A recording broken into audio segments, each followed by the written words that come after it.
Hola Bandidos, ¿cómo estamos? Magic Mel here from Mel's Magic Official.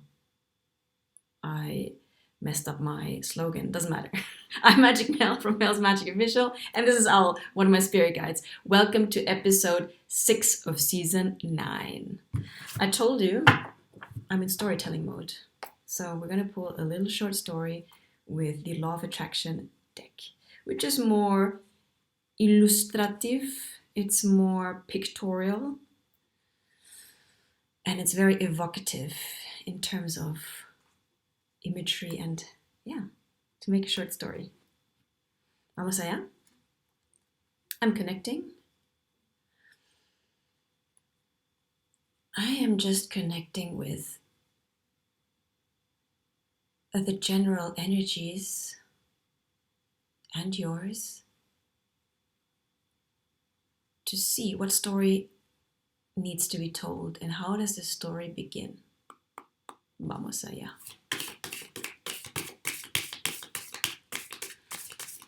Vamos allá. You know, stories are so important. They are vital. It's the stories we tell ourselves. It's the story that we can relate to. In the bigger scheme, it's myths that help us situate ourselves within a cosmic journey. Because basically what myths do is take archetypes to encourage us, to guide us along different stations and milestones and initiations that we need to go through as a human being. Joseph Campbell, I'm sure you know of him, reminded us that myth is integral to us. We need stories to guide us. And the question is nowadays, what is this new myth that we are writing? Because, as you know, the old myth, the old paradigm is not serving us anymore. What is this new human being that is being created through you and me and is writing this new story? What's the story going to be? How is this story going to end, most importantly? What is the vision of this new human being? Let's see. Oh, I like it.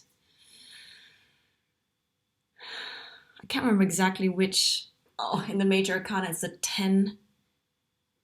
I think it was Judgment.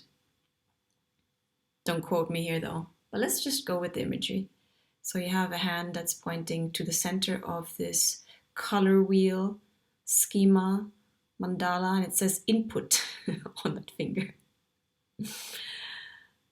The center of the circle, the center of the self, the center of your own universe. You are the center of your own universe. You know, we attract situations and people from our center. That's why it's so important to connect with your true center. And you're like, what the hell is my true center? Let's not get overwhelmed by that notion. Let's just connect to what you're feeling right now. So when you connect with your heart, with your feelings, your emotions, then you're connected with your true authentic self, which is only what you're feeling in the moment. So by connecting to that, to yourself in the moment, you get access to that center.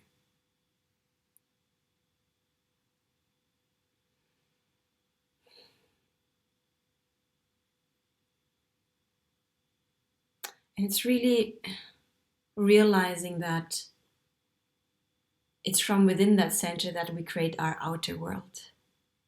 It's finding that center, connecting back to that center that is important. Let's see where this leads us. What's the second card of the story? Thank you so much, your spirit team, your Asga team. What's the next chapter or step of this story?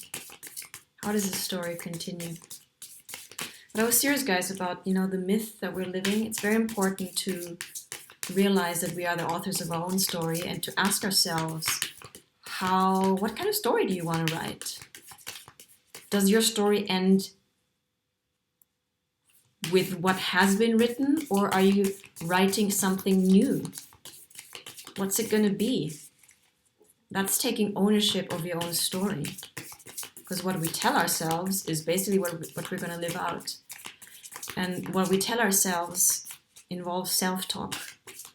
I used to make myself sick with my own negative self-talk. It caused me anxiety, clinical depression, because our being reacts to what we say to ourselves. We can literally make ourselves sick. To the contrary, we can also heal ourselves, because just like with cymatics, our cells are alive and they're vibrating, and they respond to the vibration of the words we speak to them. So be very conscious of the words you tell yourself, how you speak to yourself, what words you use to create your reality. And let's write a new story, a beautiful story, a colorful, amazing, magical story. You on board with me? Vamos. So, what is the next step on this story? Vamos allá, let me focus. What's the next step on this story? I swear, every time I say focus, it actually happens, no? Okay. I'm going to read the cards only up right here. The next step of this story is the star. I recognize this one. So realizing that finding our own center will help us realign with our northern star, our north node, which is our destiny. Our south node has to do with karma, whatever we have to clear from past lives, what we carry over from our ancestors. Our true north, our northern node, is to do with our destiny, with our higher calling, the higher timelines. So you know that by connecting with yourself, with your authentic self, you find your own center and you can open yourself up to the cosmos. You realize that you are actually made of stardust, that you are a star. You're one of the stars in the, is it filament? You call it filament? The skylight. And that star is reflected in the real night sky. And you know that by following that star that is guiding you, you will meet your own destiny. Because destiny is like a blueprint, no?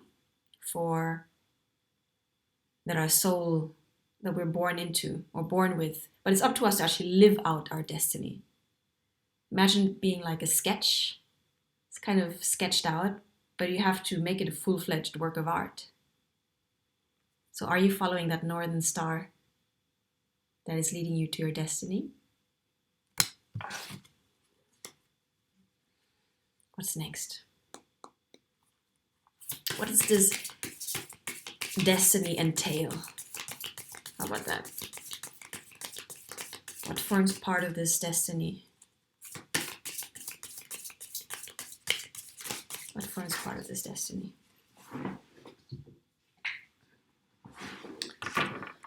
Oh my God, this is like a deja vu from a reading I pulled a long time ago with this deck. But it had these two cards. It's crazy. The Northern Star and the Ten of Cups, which is talking about fairy tales, no? And the happily happily ever after, the full-fledged dream. See, even she's daydreaming and she's looking, if you look carefully, she's looking up to a rainbow. And rainbows are always signs of hope.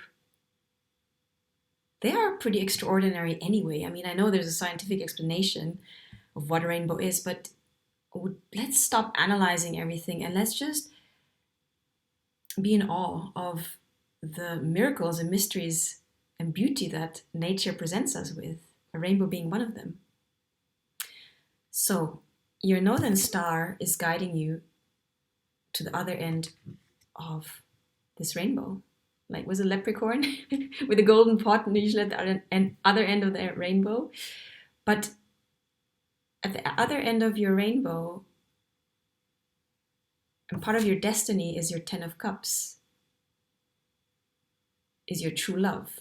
You know, I recently reread, I think it was like a third time, The Alchemist from Paulo Coelho. And I swear, I highlighted things that it feels like I've never read them before. And it proves to me that as we change, as we mature, our perception changes and we pick up on different things. So one notion of The Alchemist, of Paulo Coelho's Alchemist, was that by you following your own destiny and living out your destiny, your purpose, your calling,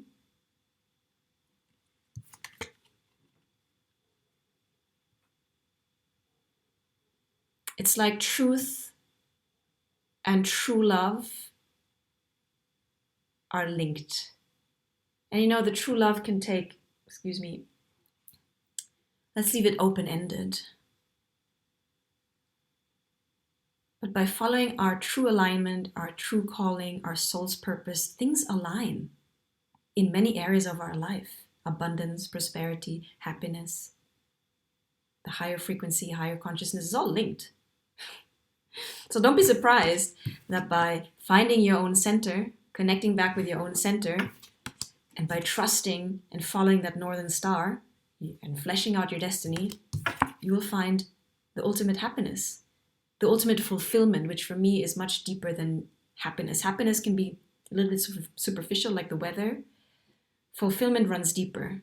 It has to do with satisfaction, with purpose, with meaning. So everything is linked. It makes sense. Finding your own center means connecting with your northern node, your destiny, and means finding true fulfillment and happiness in love and in truth and in purpose. How's that? Should we leave it at that? Yeah, I like it. I like it short and sweet. Let's leave it short and sweet. Yeah? How long is that? I need to paste this video together because I had a technical glitch.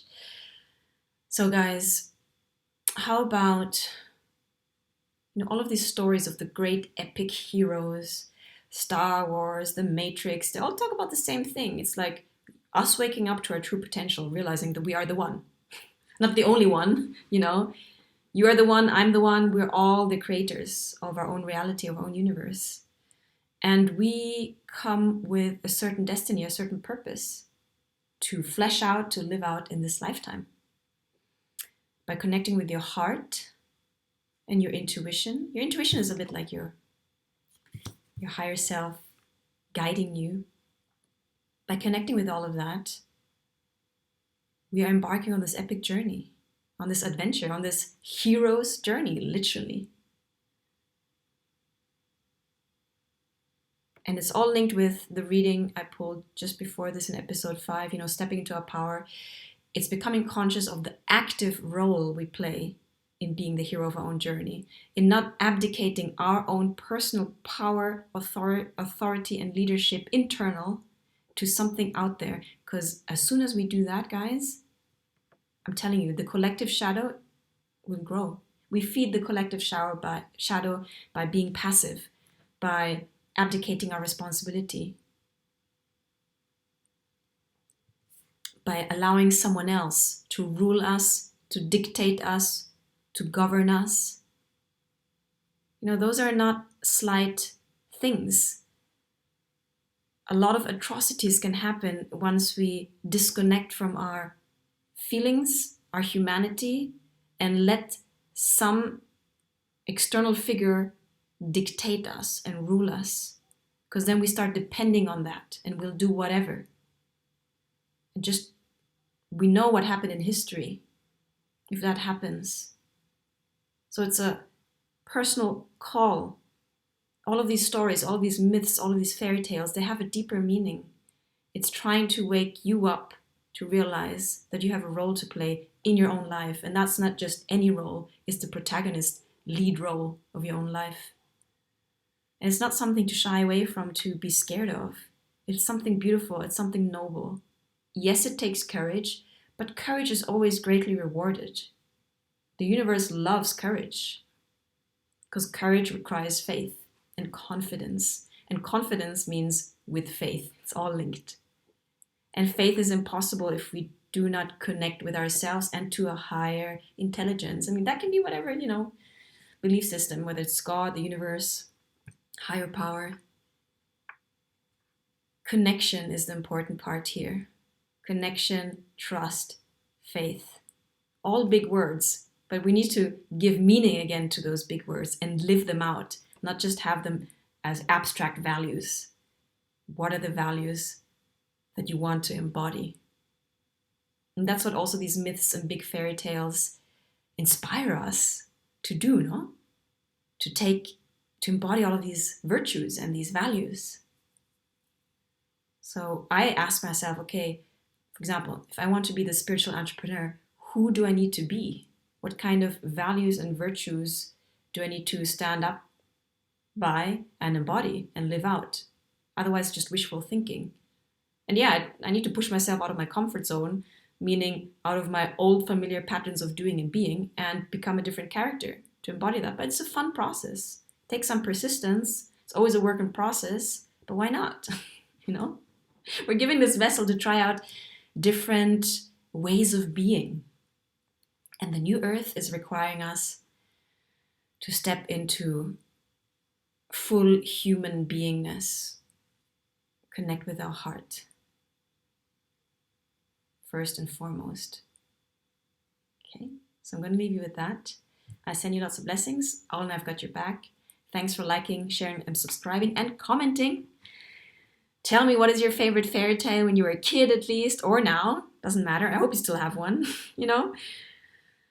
Let's not take this being an adult so seriously. Remember to stay connected with your inner child who knows how to look at the world with curiosity, marvel, and wonder, who knows how to be joyful. Yeah, it's very important, our inner child. So don't carry the world on your shoulders as a serious adult. Look at me. Take Magic Mouth as an example. Okay? So let me know what your favorite fairy tale is. I'd love to hear from you. And let's stay connected in here. Okay, guys? So stay tuned for episode 7 coming up really soon, because we're rolling as usual in this season. Ciao. Ciao, bandidos.